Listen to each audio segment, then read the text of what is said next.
Neeraj नीलकुला official YouTube channel के माध्यम से तोहारी दुआरिया मैया खोलना के बोरिया हे मैया खोलना के बोरिया दानियला तोहरे दुआरिया मैया खोलना के बोरिया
से बकिया आइला से बकिया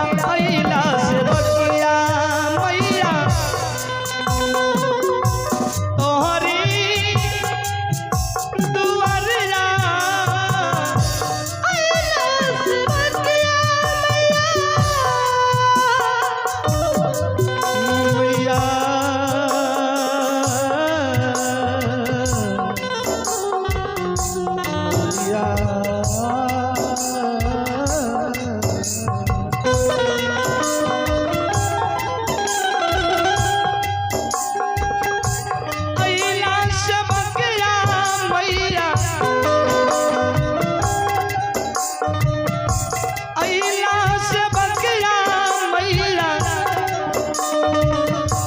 तोहरी दुआरिया आइला से बकिया मैया मैया खोलना के बोरिया दानियला तोहरे दुआरिया मैया खोलना के बोरिया मैया खोलना के बोरिया दानियला तोहरे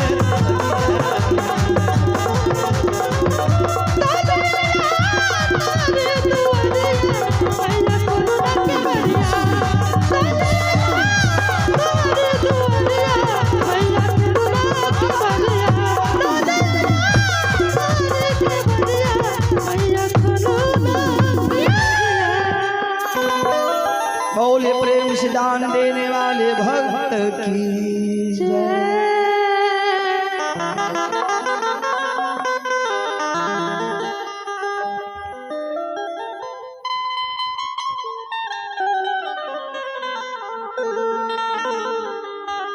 श्रोता भगवान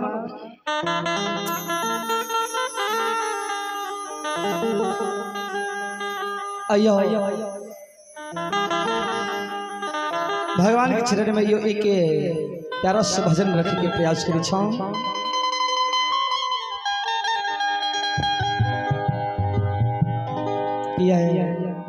कि शादी समारोह या जब भगवान राम जी जनकपुर गए तो जनकपुर के माय दाई लोग भगवान से कौन प्रकार मजाक करे छे अयो सुनियो भजन के माध्यम से। यही है और राम जी से पूछे जनकपुर के नारी बता दब बबुआ। और राम जी से पूछे जनकपुर के नारी बता दब बबुआ हो बता दब बबुआ।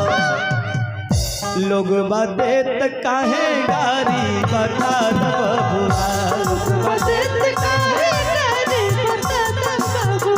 लोग देत काहे गारी बता दब बबुआ।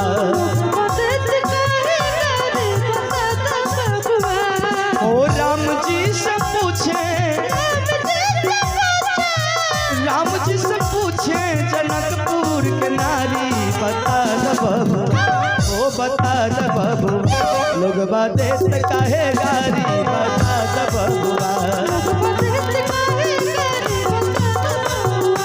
लोग देत काहे गारी बता दब बबुआ।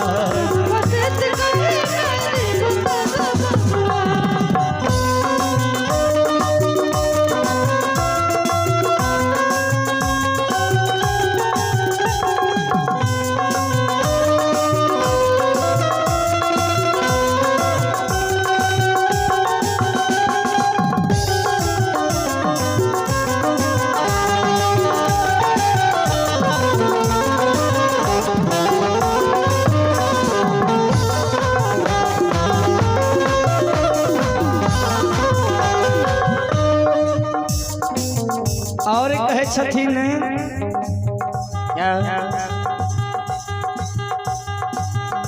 हो तोहरा से पूछू मैं ओधान सुधारी।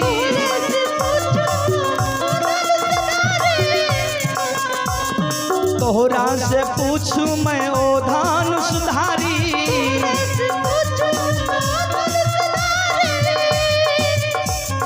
तोहरा से पूछू मैं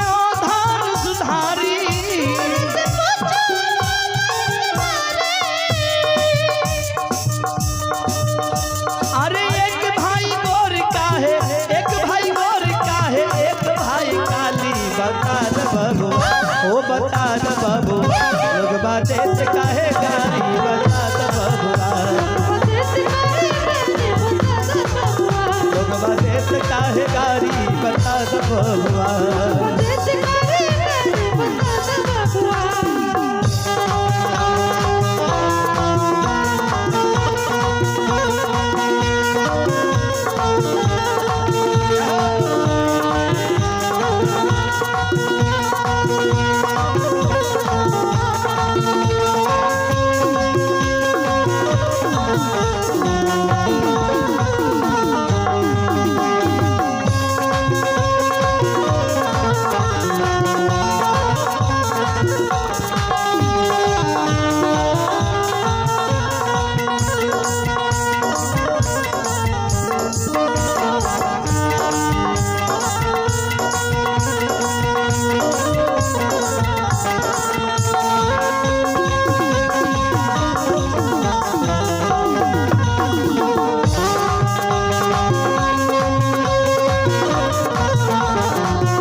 जनकपुर की नारी कहे छथिन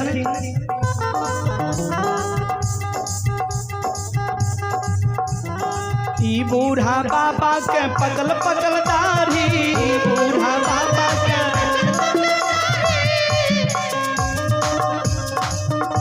हो ई बूढ़ा बाबा के पकल पकल दाढ़ी। बूढ़ा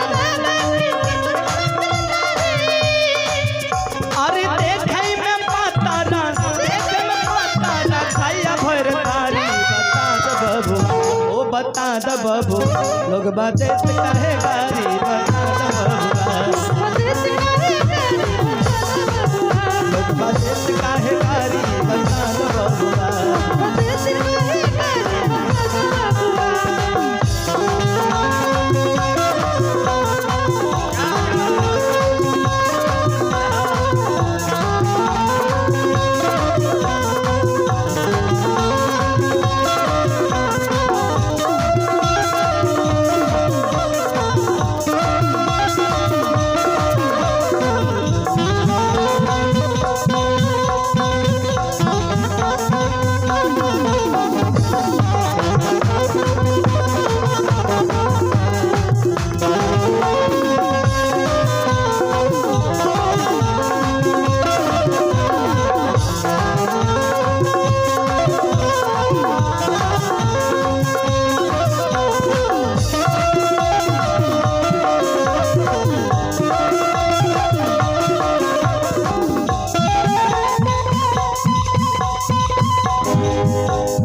और आखिरी पंक्ति में कहलखिन है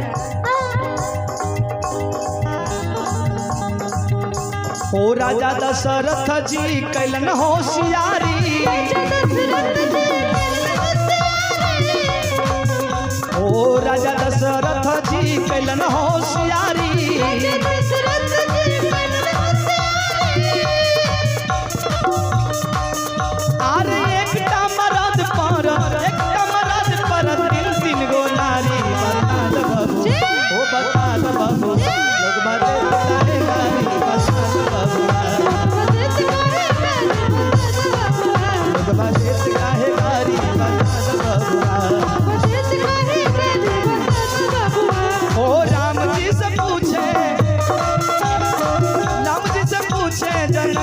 के नारी बता द बबू ओ बता द बबू लोग बाते काहे बता द बबू